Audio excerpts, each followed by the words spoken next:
All right, UFC Fight Night, Perez versus Taira is finally over. Possibly the worst card ever, or at least the worst card that I've ever watched. And I'm going to break down my reactions to everything that happened, starting with Josefine Knutsson and Julia Polastri. So I had picked Josefine Knutsson to win.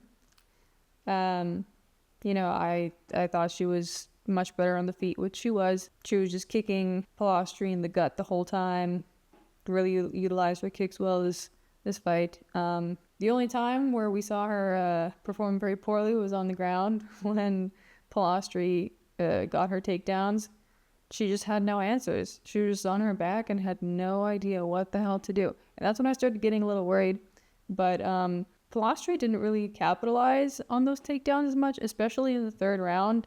I think it was like over, the round was almost over, I feel, and she finally tried to shoot for a takedown, and I think it didn't work out, or it did, and then Knutsson ended up on top at the end of that, so she won that fight by unanimous decision, which makes sense. And yeah, I loved her little speech in the end too, with her little Swedish accent. She was like, "Yeah, my ground game was not so good, but yeah, anyway, so she won. Started off well. Then we moved on to Melquizael Costa versus Shayilan Nuerdanbieke. So if you guys remember, I picked Nuerdanbieke to win because after watching Melquizael Costa's previous fight with Steve Garcia, where Steve Garcia fucking KO'd him like a savage, I thought that kind of concussion would affect Melquizael Costa a whole bunch and he wouldn't, be able to do well on the feet. However, there was not much boxing at all because Shayilan Nuerdanbieke decided to solely grapple and expend all of his energy in the first 2 rounds. And so, Melquizael Costa was kind of just defending for the most part. And then in round 3, when Nuerdanbieke was just tired as shit and had nothing else, to offer, Melquizael Costa, used up the energy that he didn't expend himself and ended up choking him out and got that fight. I was mildly surprised by that, but I was like, okay, well, it is what it is. It happens sometimes. I really thought that, Nuerdanbieke had a chance here, but Melquizael Costa won. I will say he did come out looking kind of tired and not fully there. And I know people are going to say oh, he always looks kind of weird. But personally, I feel like he just looked not 100% at all. Anyhow, doesn't matter because there was no boxing anyways. Next fight was with Saragih and Westin Wilson. So I had predicted for Saragih to win. I thought this was going to be an easy win for him. And then he started off the fight by immediately trying to get a takedown, which I didn't expect. I guess he was just so hyped. On his walkout, he looked super ready, and I was like, oh shit, okay, Saragih looks really good. Westin Wilson, I have no hope in this man. Saragih showed the most careless, thoughtless performance I have seen in a while. Just completely jumping into poor situations, leaving himself open, almost wanting Westin Wilson to submit him, and then Westin Wilson ended up submitting him. And I was shocked by Jeka's performance because I was like, really, dude? You're the first Indonesian fighter, and this is how you show up? Come on, dude. Someone must have been hyping him up, being like, yeah, dude, you got this fight. And that sometimes that happens with their corners. They hype them up without anything really constructive to say. And then Jeka lost, all right. Next fight on the card.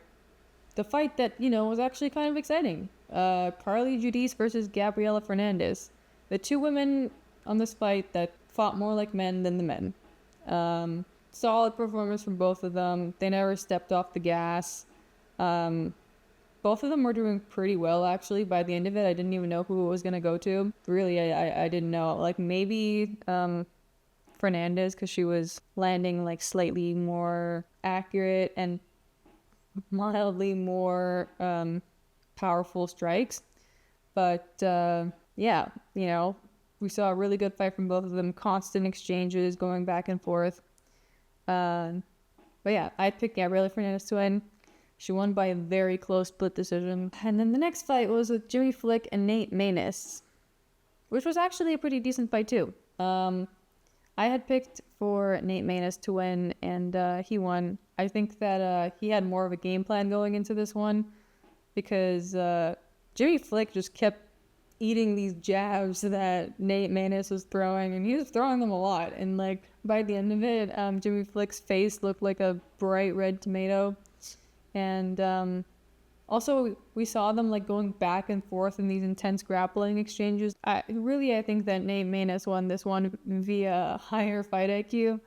And maybe more preparation. Jimmy Flick looked a little like tweaky in this one, I'm not gonna lie. Like, I don't know if he was like pumping himself with anything beforehand, but like, yeah, he was kind of like tweaking on the feet, which was funny.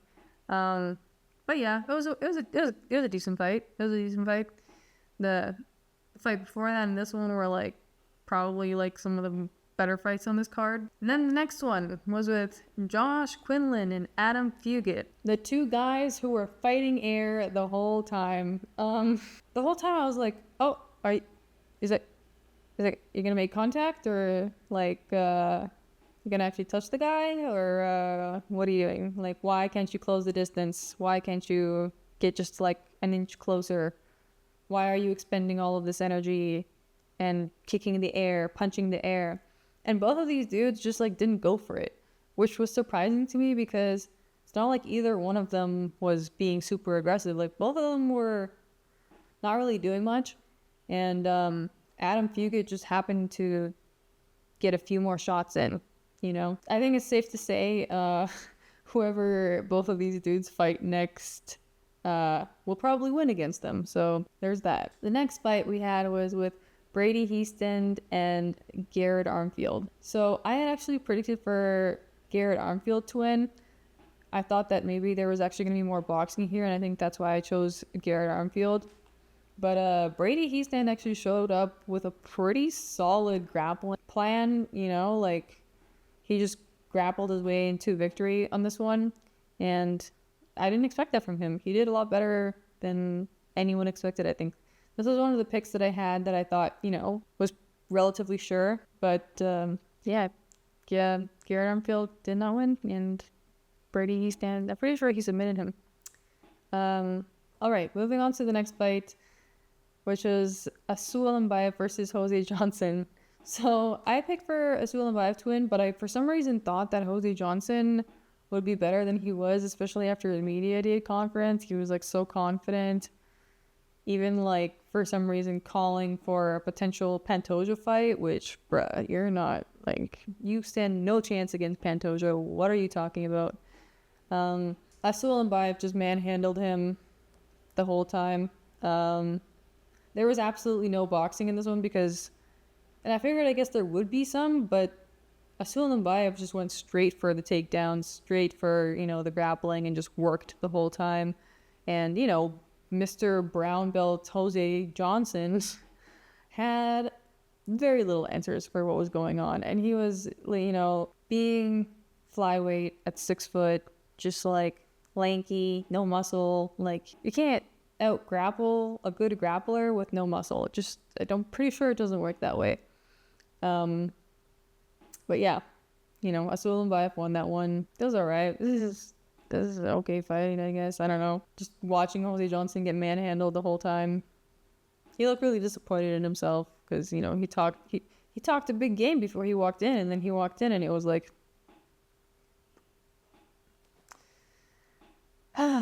anyways, the next fight. This is, by this point in the card, I was like, I'm getting really bored and I'm just trying to figure out, like, how to get through this. Douglas Silva de Andrade versus Miles Johns. Two fighters that barely fought. I don't know what either of their game plans were. Douglas Silva de Andrade, every time I thought he was going to go in, he like half went in and then just went back. Like, dude, are you going to go in and try something, or are you just gonna stand there and pretend to fight? And Miles Johns also very little output from him, but I guess he landed more strikes. And what was crazy is that at the end of the fight, there was that little interview they had with Miles Johns, and he was like, this is the Miles Johns that I wanted to see in the octagon. This is like what I trained for in the gym. And I was like, sorry, what did you do here? Did you do anything that impressive, or did the other guy just let you win, and did the other guy just lose? Because if Douglas Silva de Andrade attempted to actually fight back, would Miles Johns have won? I don't know. This was probably the most boring fight on the card. It felt so long. But yeah, Miles Johns won. Miles Johns won himself a lucky win. I guess it's cool. He gets to go back home feeling happy, like he did something. He gets the participation ribbon. Some people are into that. Miles Johns, I guess, is one of these people. I've never seen him so happy, to win such a fight that he barely won. Anyhow, next fight is with Timmy Cuamba and Lucas Almeida. So I actually thought Timmy Cuamba was going to win, but this was one of the fights that I wasn't really able to get much research in for.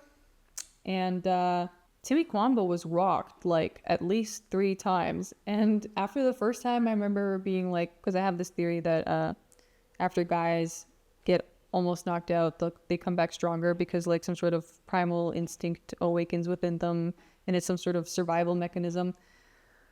But he didn't really. And then he got almost knocked out the second time.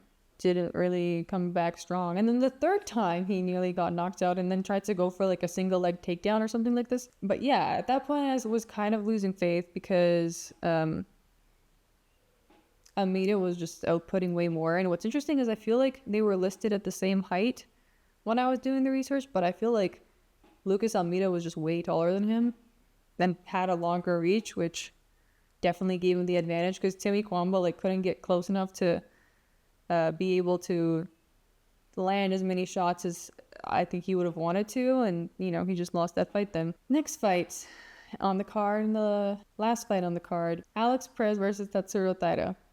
So I predicted for Tatsuro Taira to win by decision. And by this point in the card, we had no KOs, we had a few submissions, and a lot of just boringness. And I was doing my stream and I was saying like, oh, is Tatsuro Taira, is he the one who's going to get the KO?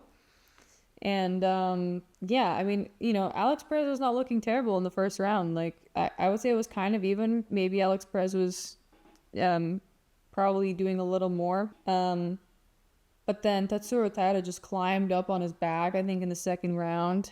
And I don't know what exactly happened, but I guess he just decided to fall on the ground with him, and he fell in such a position because he had like grapevined Alex Perez's legs, and as they were both falling, I guess Alex Perez's legs hit the ground in some weird fucked up way that destroyed Alex Perez's knee, and then that's it. That was over. Tatsuro Taira, guys, got the KO. Tatsuro Taira. Who would have thought? I mean, I thought he was going to win by decision, really. But at least we got one kind of KO by default on this card. I'll take it. And I said before this fight started, like, hey, if we leave this fight with a KO, I'll feel like maybe this was all worth it. Maybe this wasn't like such a terrible fight night card. It still sucked, but it was pretty cool for the Tatsuro Taira to get a KO. Now he's 16-0, which is pretty amazing. I'm sure the UFC loves that. I'm sure Japan loves that also. And Tatsuro Taira was like so happy by the end of it. I didn't expect him to sound like that when he talked. He was like, "I'm so happy," something along those lines. But yeah, that kind of wraps up this mediocre card. And mediocre is like saying it lightly, to be honest. I feel like I think Dana White just hasn't been able to curate these fight night cards so well because he's trying to make, the 300s fights really good.